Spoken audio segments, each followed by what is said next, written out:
The first time I heard Monster Hunter, it was right around the release of Rise in the Nintendo Switch. And me being curious with the series and only having a PS4 at the time, I started researching and inevitably found Monster Hunter World. But money wasn't so easy back then, so I opted into playing Yakuza 0, which was very cheap. Years passes by where I continuously miss my chance of playing Monster Hunter and forgetting its very existence. I was buying games that is only of my interest and not really bothering to look at my options. But Monster Hunter keeps appearing everywhere, but I rarely pay attention. It is merely something I am interested in but never bother to try and commit. Then, Monster Hunter Wilds rolls around with its reveal trailer and my curiosity is piqued once again. But then I asked a question to myself. Why did it pique my interest? So I sat down there and thought, if I am talking my ass off right now, then most probably the reason why Monster Hunter lives in the back of my head rent-free is because for me, it's the perfect male fantasy. Nothing could be more better than the boys pulling up, hunting a goddamn dragon and saving the world. And I still stand by that till today. But why Freedom Unite? When I first watched a trailer of Monster Hunter Wilds, I was already trying to chase my dreams and making content. And my thoughts are, if I want to play this game, I might as well cover it. But it's still the same situation all over again. I'm broke and I can't afford Monster Hunter World. Normally, I would wait for it to go on sale, but excitement is through the roof and I tried searching for an alternative. Back then, I was also covering another series called Before the Series. Check it out in the description if you are curious. And I was covering both Grand Theft Auto Vice City Stories and GTA Liberty City Stories. And I thought it would be perfect to start playing Monster Hunter on the PSP as well. And I found Freedom Unite, Portable Third, and the Freedom 1 and 2. With the lack of knowledge of what was going on, I only took a look at Freedom Unite and Portable Third.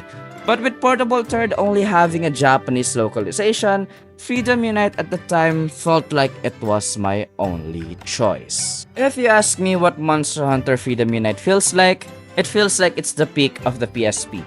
It plays well, it's smooth, and for a PSP, it's gorgeous. And personally for me, I think Monster's knowledge is much more essential than combat. Monster Hunter Freedom Unite combat system feels clunky to a point that if you think World is clunky, then Freedom Unite is unplayable.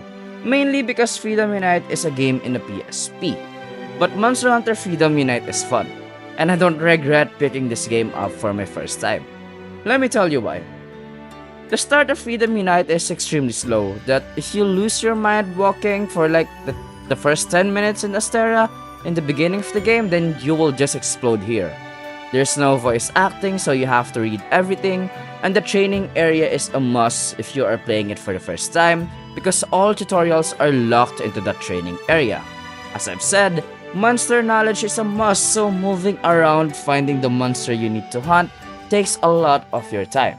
And for me, personally, this type of Monster Hunter isn't really about the combat, but about the monster's knowledge. Where the monster usually is, where it roams, what his attack, where to run, and just a full awareness of what that monster is fully capable of.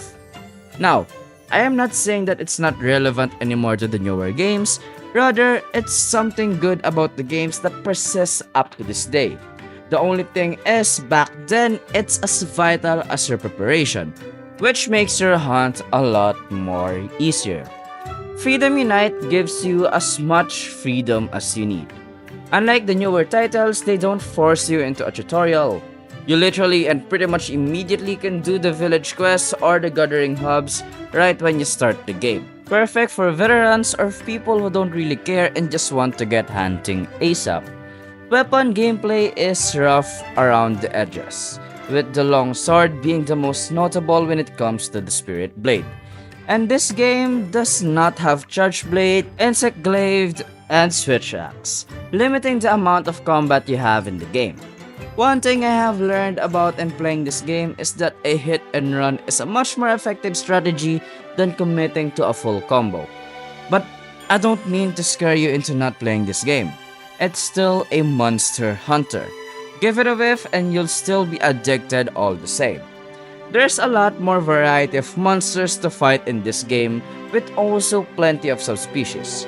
Progressions isn't really that difficult aside from that son of a bitch Tigrex, and crafting weapons and armors are like a list, making it simpler to get what you want or what you need. Also, the farm in this game is really OP, with it giving you a lot of stuff. If you take care of your farm, well, you will never run out of items. I also have this technique where I farm power seeds and sell them afterwards. Easy money. The kitchen is the kitchen. I never really understood it, so yeah. Let's talk about the monsters. The lineup for this game is very solid, definitely and significantly better than World or Rise. I mean, it's just the classic monsters. We have our Ratalos and Ratians, Yan Kutku, Kongalala, Blangonga, Gravios, Gypsaros. Man, this is making me excited for Wilds. And also, the amount of Elder Dragons in Freedom Unite is absolutely insane. We can't also forget the true final boss of Freedom Unite, Tigrex and Plesiot's ridiculous hitbox. Of course, there's more monster to fight in this game, but discussing that would probably take me an hour to do so I'll just let you discover it for yourself if you haven't played it yet. Now, Monster Hunter Freedom Unite is a PSP game, so for most of the time I'm gonna have to play it solo for the whole game. Is what you might think, but wrong. With the use of an emulator and with a bit of a tutorial, you will be able to play it with others, and let me tell you, Freedom Unite is best played when you play it with the boys. When I played this game for the first time, the people on my stream, which are mostly my mods now and my longtime viewers by now, said that me playing Monster Hunter Freedom Unite for my entry is a very interesting choice. That I would soon regret it, with it being one of the hardest Monster Hunter games. But I disagree. So it happens that those very people stuck with me, helped me a lot, gave me a millions of tips, and played with me for dozens of hours.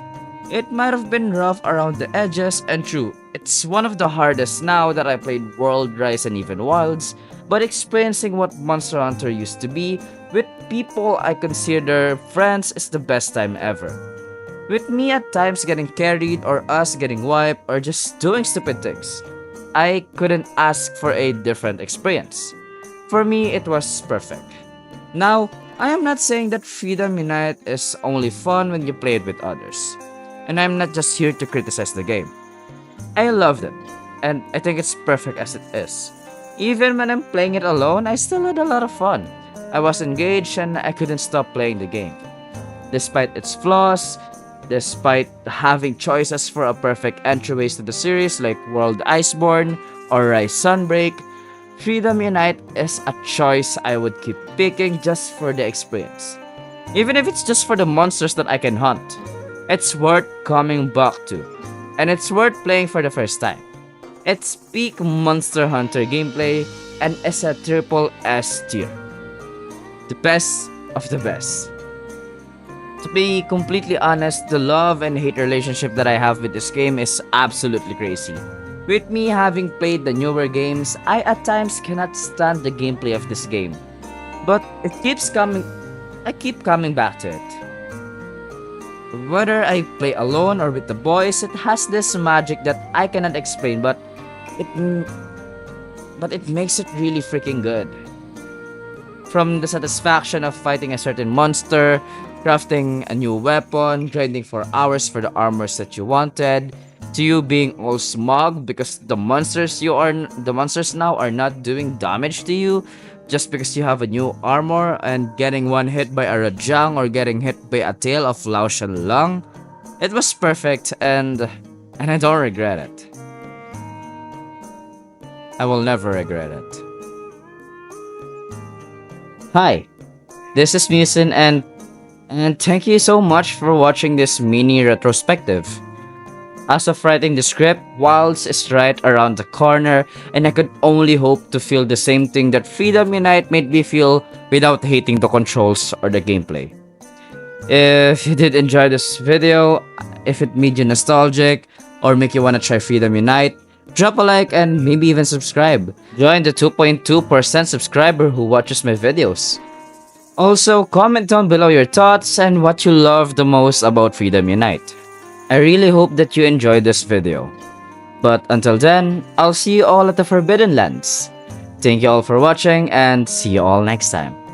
Bye!